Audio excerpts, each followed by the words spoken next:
Is Solana a buy, a hold, or is it a sell? Hello everyone, and welcome to OG Crypto and NFTs. My name is Troy, and 3 or 4 times a week we come to you with the latest crypto and NFT news.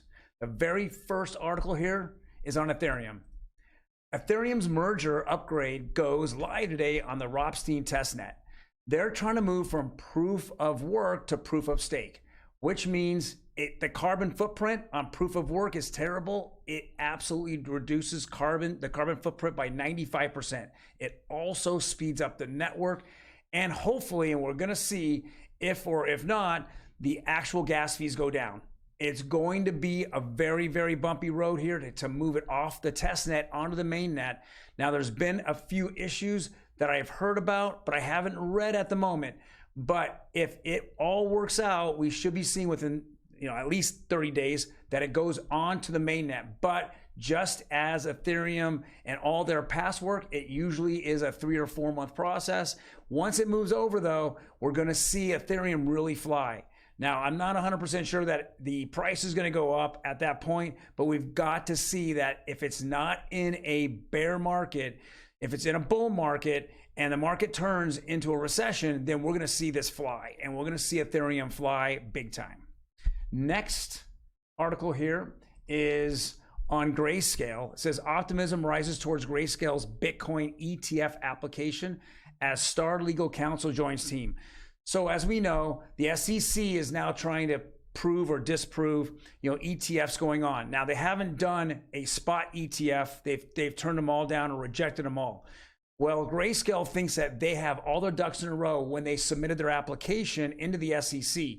So to bolster their optimism or their acceptance of their ETF, they have now gotten into higher level attorneys to go in there and really put pressure on the SEC. We'll see if Gary Gensler or Dirty Gary Gensler actually approves this. I know he's wanting to feel that he's the head man in charge and he's controlling crypto.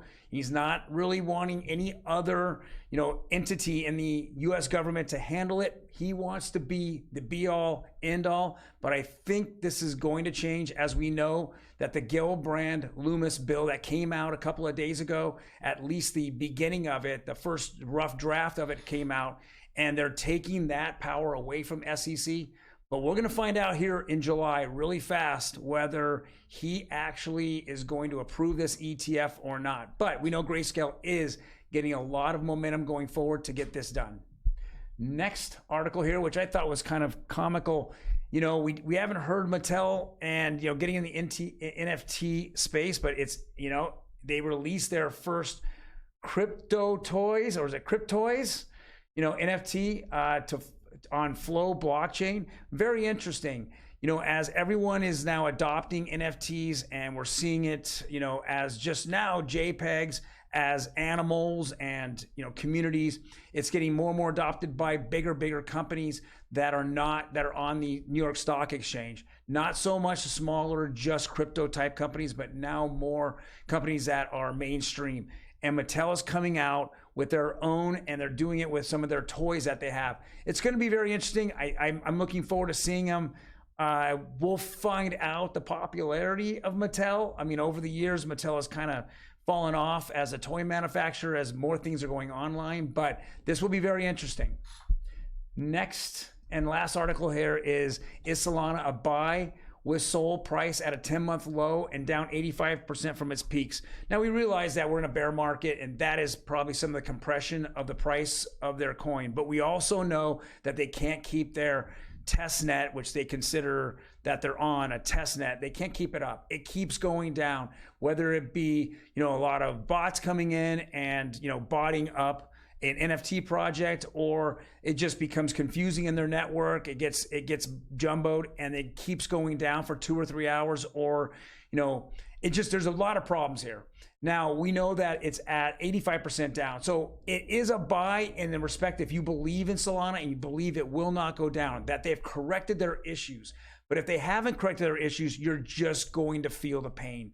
So you have to look at it as, is this a long-term hold? Are you going to look at it as, I'm going to keep this next few years and it's going to be one of the layer ones that are going to come out of the bear market and become a superstar? Or are they just going to continue to have problems? They got to keep taking their testnet or mainnet down, and they got to keep repairing it and then putting it back up, because it is taxing. When this has happened now for about a dozen to 10 to 12 times in the last 12 months, it's just taxing on everyone using it, and their developers, they're going to waffle. They're going to move on to another L1, like Cardano or Avalanche or other stronger L1s that are not going down. So this is where you got to look in yourself, and you got to make a decision whether this is something you want to hold and you believe in the team that's behind Solana, or it's time to just kind of throw it in and go with other L1s that are stronger, that are more secure and are not going down. Well, thank you very much, guys, for watching my video here. I know we're a new channel, but hit that like button if you like the content. Otherwise, hit that subscribe button. I'm here to answer any of your questions. So anything you put in the comments, I'll answer your questions. Or if you have anything to talk about or anything to say, I'm more than happy to take any kind of compliments or criticisms either way. Otherwise, I will see you tomorrow on Friday. You guys take care.